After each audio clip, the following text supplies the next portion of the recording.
अरे अरे अरे कमाल हो गया, अरे कमाल हो गया भैया। अरे भैया, अरे पूरा सिस्टम चल पड़ा।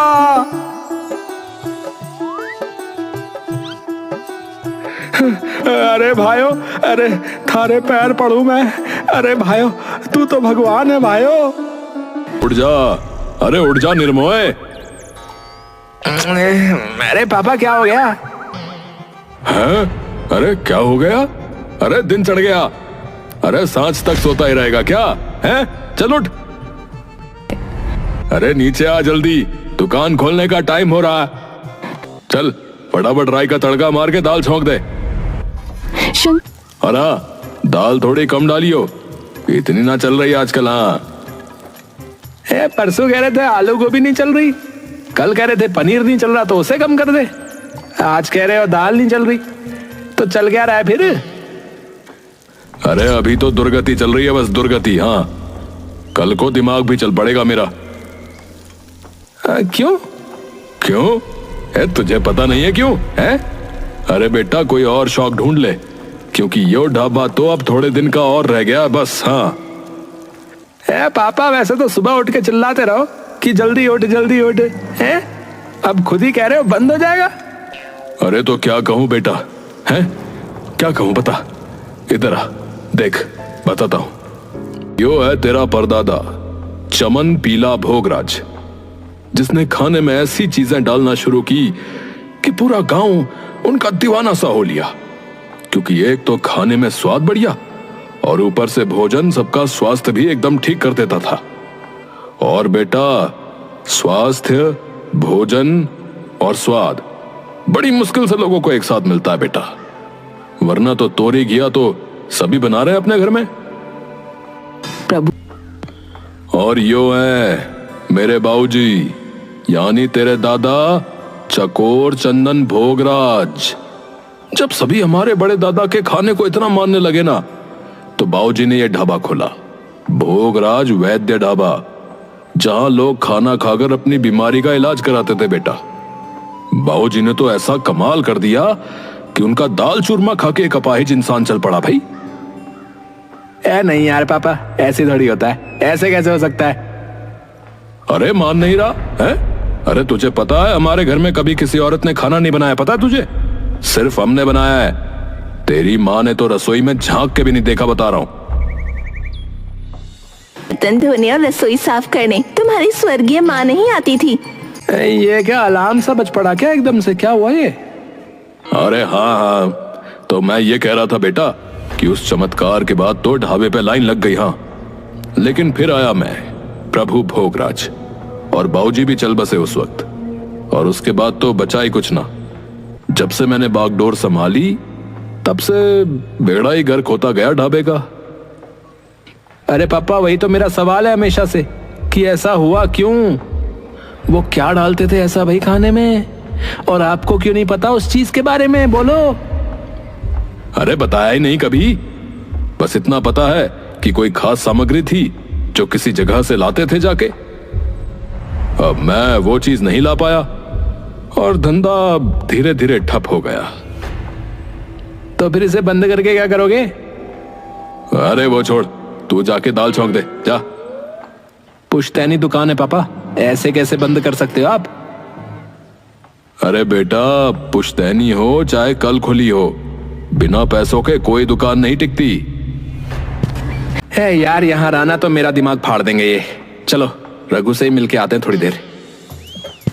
हाँ शंकर, क्या हाल है भाई के? हाँ बस सब बढ़िया। आज इतनी सुबह यहाँ कैसे भाई?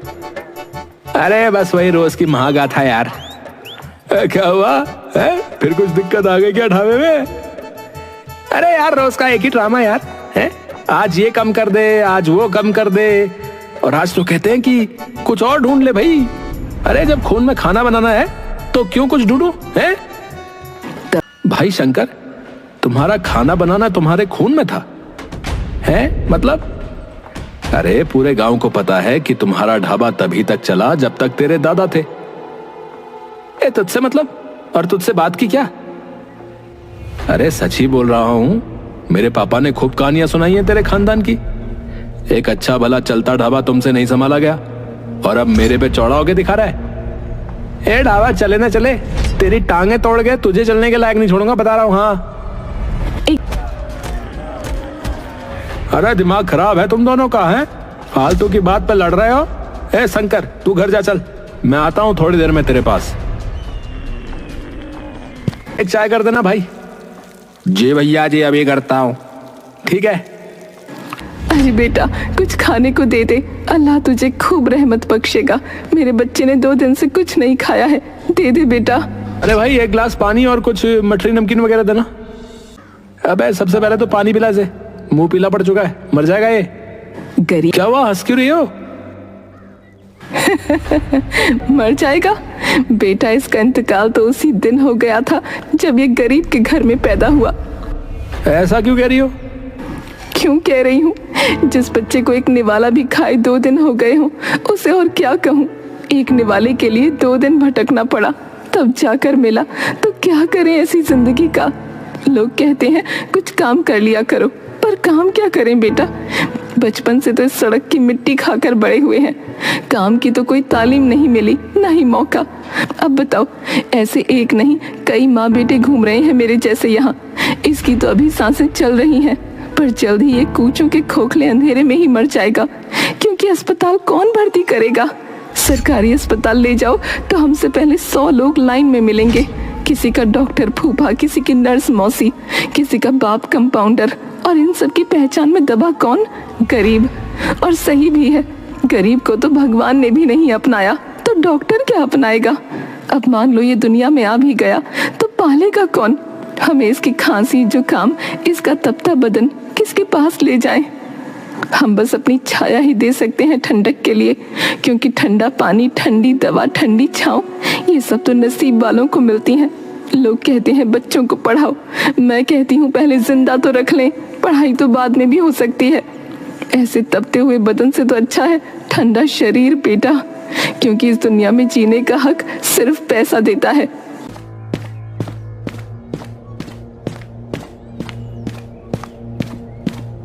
अरे ओ शंकर।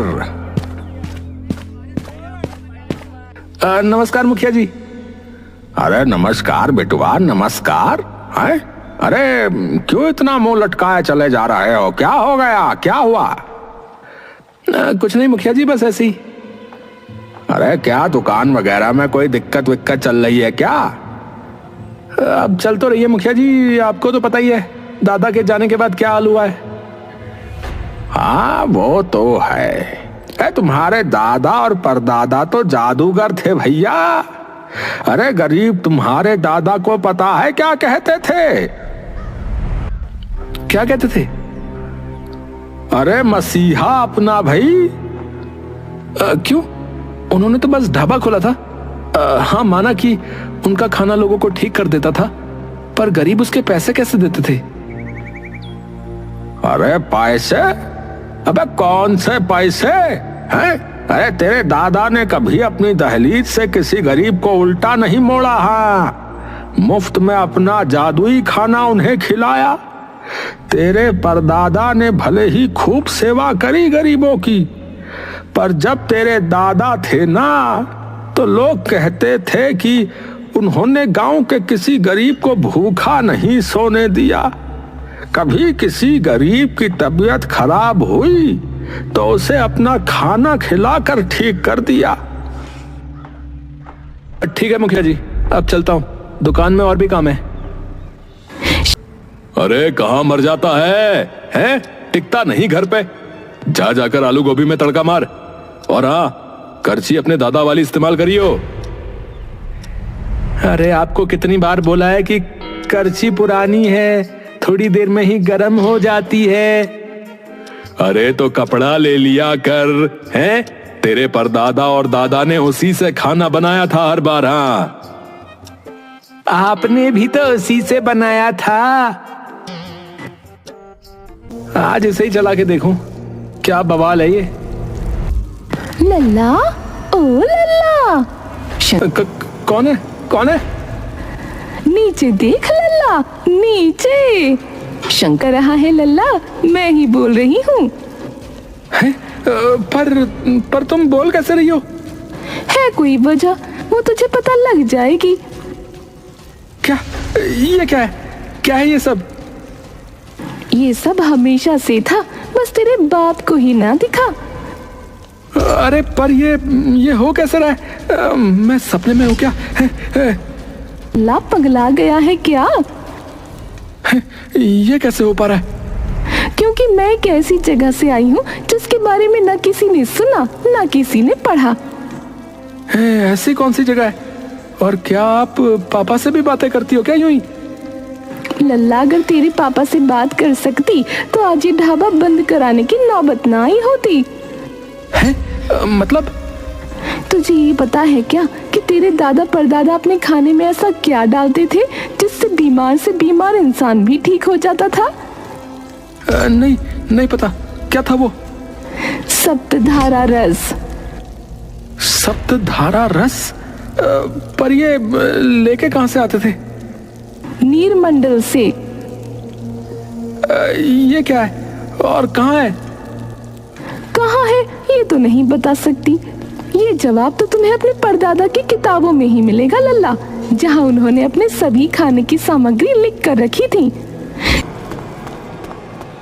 कमल, ककड़ी के बेल, जल भिंडी, जल मूली, वारुणी फली, नीलकंद।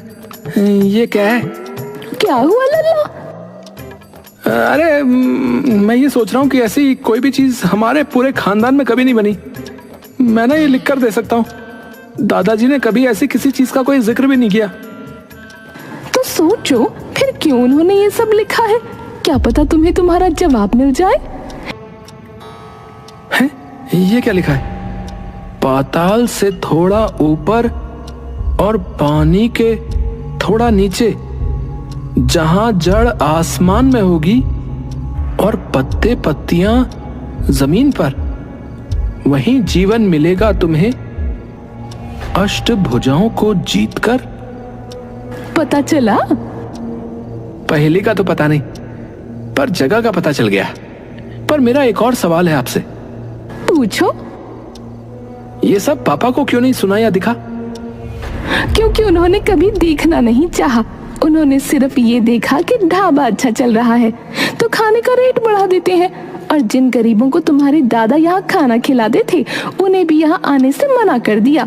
पर तुम्हारा मन तुम्हारे दादा की तरह ही दया भाव वाला है, इसीलिए तुम्हें ये सब दिखा। पाताल से थोड़ा ऊपर और पानी के थोड़ा नीचे, जहां जड़ आसमान में होगी और पत्ते पत्तियां जमीन पर, वहीं जीवन मिलेगा तुम्हें अष्टभुजाओं को जीतकर।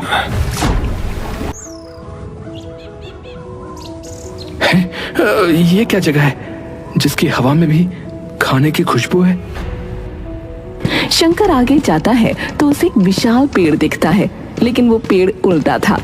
उसकी जड़ें आसमान में और फूल पत्ते जमीन पर होते हैं। जहां जड़ आसमान में और पत्ते जमीन पर हों, यही है वो जगह, यही है। शंकर भागता हुआ जाता है और उस पेड़ के अंदर घुस जाता है। जैसे ही वो उस पेड़ के अंदर घुसता है, अचानक सारा माहौल बदल जाता है। शंकर एक बड़े से रेस्टोरेंट की रसोई में खड़ा होता है। उसके साइड में एक खिड़की होती है जिसके बाहर कुछ गरीब लोग भूखे प्यासे बैठे होते हैं। शंकर बाहर की ओर देख रहा होता है कि तभी उसके पापा अंदर आते हैं। अरे कहाँ ध्यान है तेरा? हैं? फटाफट आज चला, मोटी कमाई होगी आज। सारे लोग खाने की बाट जो रहे हैं बाहर, जल्दी कर। शंकर एकदम से खाने का पतीला उठाता है और गेट खोलकर बाहर चला जाता है। प्रभु उसे पीछे से आवाज दे रहा होता है। शंकर जाकर उनमें वो सारा खाना चुपचाप बांट देता है। तभी एकदम से सारा माहौल फिर से बदल जाता है और शंकर देखता है कि सामने एक बड़ा सा ऑक्टोपस होता है, जिसके सभी हाथों में रसोई का कोई ना कोई सामान होता है। परीक्षा में तुम पास हो गए बच्चे। शंकर थोड़ी देर के लिए चौंक जाता है। जब कड़ची बात कर सकती है तो ये क्यों नहीं? यहाँ क्यों आए बच्चे? मैंने सुना था कि मेरे दादा और मेरे परदादा आपसे कोई चीज लेकर जाते थे जिससे कोई भी इंसान चाहे कितना भी बीमार हो एकदम ठीक हो जाता था।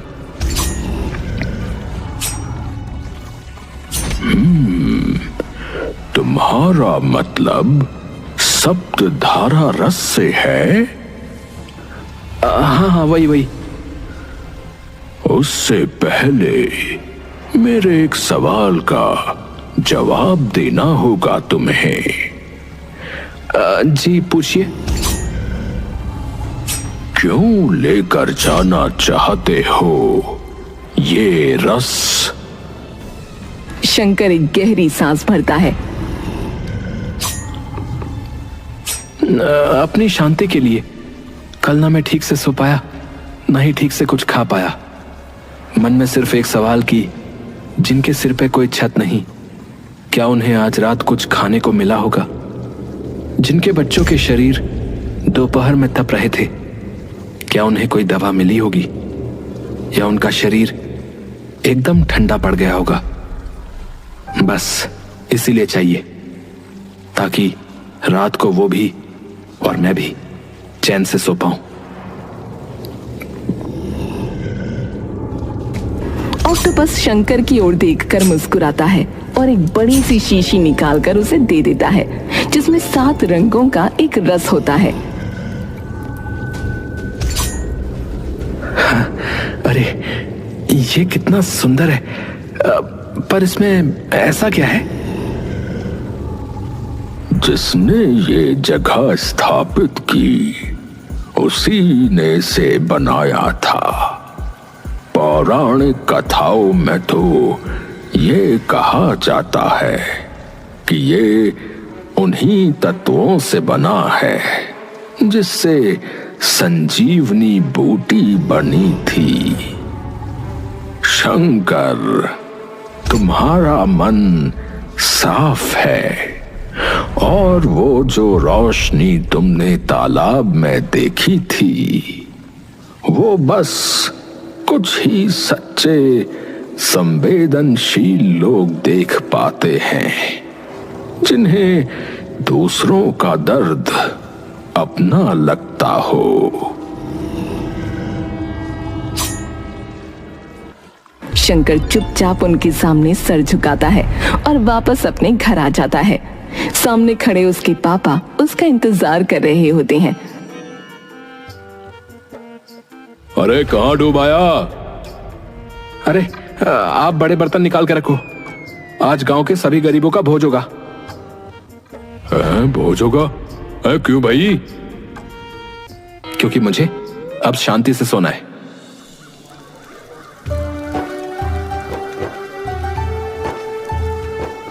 इसके बाद शंकर सबसे पहले उसी बूढ़ी माई के बच्चे को जादुई खाना खिलाता है, जिससे वो एकदम स्वस्थ हो जाता है। आखिरकार बरसों बाद इस जादुई ढाबे में मसीहा लौट आया।